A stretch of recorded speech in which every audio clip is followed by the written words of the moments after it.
Hey everybody, it's Carrie, and I have Oliver the Crafty Pup and Dale here with me today.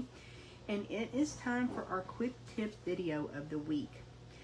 So, we're talking today about the silicone craft sheet. If you watched the Facebook Live that we did on Wednesday, the 6th of September, you saw that we adhered vellum to a piece of cardstock, and we did it in such a way that you don't see the adhesive. So that made us think we should really show you all the different things that we could think of that the silicone craft sheet can do. So on page 138 of the annual catalog, you'll find the silicone craft sheet. It's $6.50, and it is a really great tool that I think everybody should have in their craft room. So this is the project that we made on Facebook Live, and here's the sentiment stamped on the cardstock with a piece of vellum over it so that it gives it that frosty look. So how did we do that and not have the adhesive showing? We'll show you. So we took a little dot of liquid glue and put it on the craft sheet. It doesn't take much. And then we have a sponge dauber. We're just going to kind of spread that glue out just a little bit and then bring it over, to our circle of cardstock. That's where we want to put it. We could put it on the vellum, but the vellum tends to get a little bit wiggly. Is that a good word? When you get it wet, like with glue or with alcohol. So I think it just works better to put it on the cardstock that's a little bit sturdier. And then we can just line those two circles up. Pretty close. And once that is dry, you cannot see that adhesive. It hides it perfectly. So that is a great tip, a great use of our silicone craft sheet. And you'll see that there's glue smeared there. And how do we get that off? Once it's completely dry, it just rubs right off of your mat. Or you can take it to the sink and wash it. That's what I typically do. Or a lot of times I'll see people using a baby wipe or an alcohol prep to clean the silicone craft sheet. So that's one way to use it. And let's show you another one. We'll pull this forward. Get my glue out of the way here. So this is one that Dale uses pretty frequently. You want to talk about it, Dee? The fine tip liquid glue adds some depth and texture to the pieces, and it dries extremely clear, and with that bubbled effect it really draws the eye and gives it a round shape like on these ornaments and stuff. Let me see if I can bring those a little closer. Gives it a lot of shine. Yes. And so it's a whole lot of pop for a little bit of effort, but you need to have it on something that when you glue it, it doesn't stick to. Because if you glue it to if you do it on cardstock or something like that, it sticks, and then you have ornaments on cardstock. So what he usually did prior to having a silicone craft sheet was he would get a piece of wax paper. Because like he said, if you just do it on paper, if you go over the ornament any at all, then it sticks to the paper. So this way, if you go over just a little bit with that fine tip glue pen, it doesn't stick. It's a great place to set those aside then and let them dry too, because the fine tip glue pen, you do need to let that dry. So then once they're dry, he's able to pick them up and put them over on the project. And this super cute little Christmas tree, y'all may not recognize it because it's from our new mini catalog. There's a bundle called Merriest Trees. It's a stamp die bundle. Super, super fun. You're able to decorate the trees. You've got lots of options with how large you make the tree or how small you make the tree. So really cute little stamp die bundle. So that is one of the ways that Dale uses the silicone craft sheet a good bit. Let me get all these little guys out of the way so we can show you another use for it.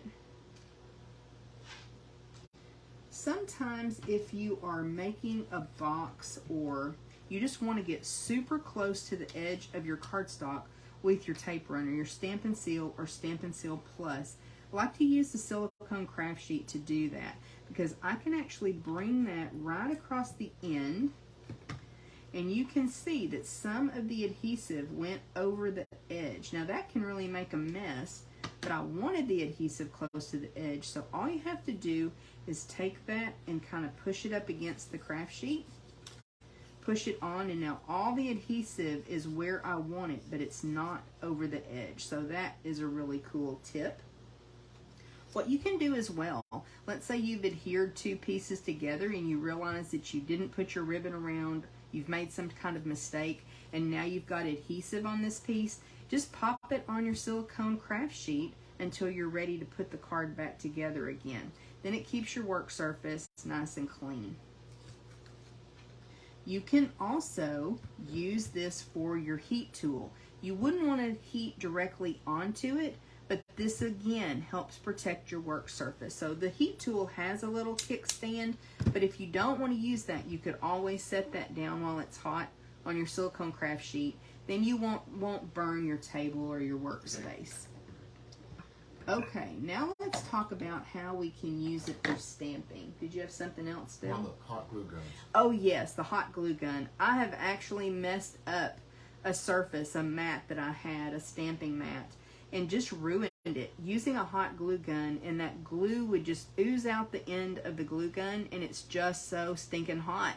And so you can use your glue gun and set it on there too, so it'll help protect the work surface and not ruin something that you need to use. Okay, let's talk a little bit about stamping with the silicone craft sheet. I've got a little piece of basic white cardstock, and let's say I want to put a little border of pumpkins across the bottom. So I've got a cute little pumpkin stamp. Let me get it going here. Okay. And I'm just going to ink it up. And let's say I want to have them right here across the bottom, a couple pumpkins.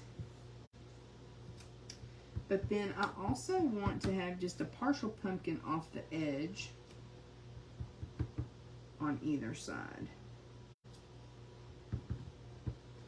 Then I'm not getting ink on my work surface, and this will very easily wipe off with a baby wipe, or you can take it to the sink and rinse it.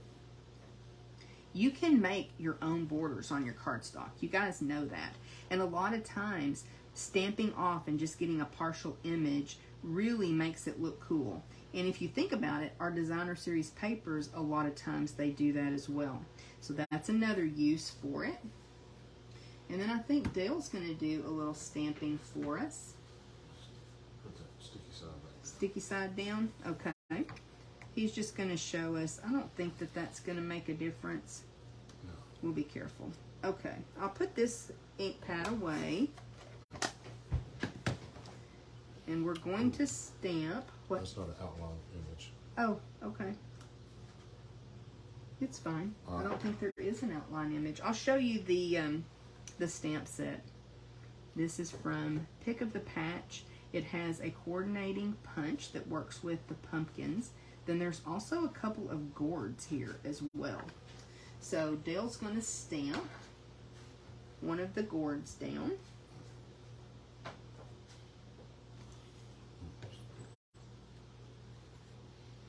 Oh, I see what you're saying now. We can put a little bit of accent on it, can't we? Sure. He was thinking that was a line image that he could color, and it's not. Set that down on the table. Mm-hmm.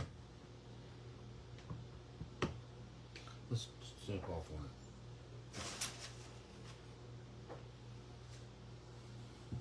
Right here. Okay.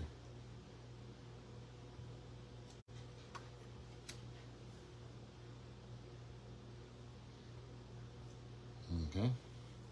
So we've got our little gourd. And then we want to add some accent dots. So we'll come in and do this.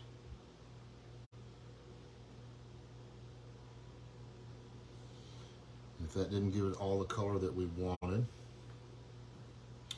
we can use our alcohol markers, and they're going to bleed through. So, Which is completely normal. and so we come back in here and we can add some dark spots. So this would work the same way if it were a line image that you're coloring. But again, protecting that work surface. I'm just going to give it some round shape to it. And the alcohol will bleed through to the back side if you put a lot on it. So we keep working across it.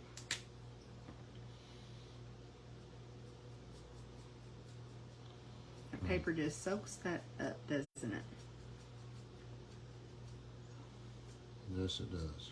That's just yet another tip. Even with the stamped image, you can come in with your blends and add those details. But the purpose for this video is just to show you You can see where it bleeds through, and this alcohol doesn't harm the craft sheet at all, but it could very well your table or your workspace. Or another project. Yes, yes. Now you of course could use grid paper to protect your work surface, copy paper, but this is just such a handy little tool to have because it is so versatile. You may even have something else that you do with your silicone craft sheet, and if you do, please share it in the comments. All right, we'll see you again next week for another tip video.